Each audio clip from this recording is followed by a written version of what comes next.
Part 1. The boy's name was Santiago.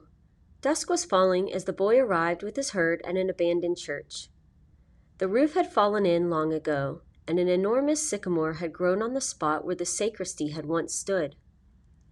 He decided to spend the night there.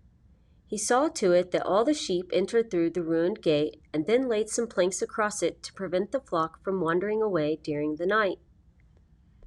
There were no wolves in the region, but once an animal had strayed during the night and the boy had had to spend the entire next day searching for it.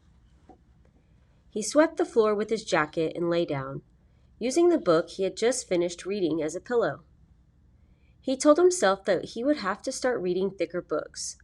They lasted longer and made more comfortable pillows. It was still dark when he awoke, and looking up, he could see the stars through the half-destroyed roof. I want to sleep a little longer, he thought. He had had the same dream that night as a week ago, and once again he had awakened before it ended. He arose and, taking up his crook, began to awaken the sheep that still slept. He had noticed that as soon as he awoke, most of his animals also began to stir.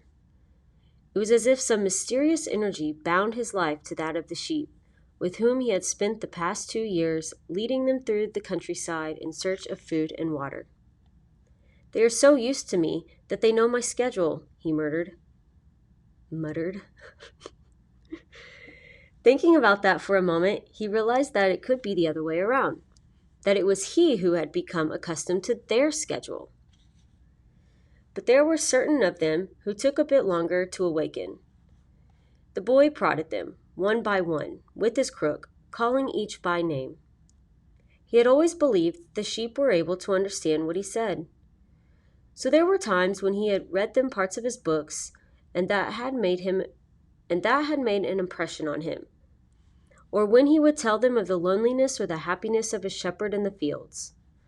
Sometimes he would comment to them on the things he had seen in the villages they passed. But for the past few days he had spoken to them about only one thing: the girl, the daughter of a merchant who lived in the village they would reach in about 4 days. He had been to the village only once, the year before.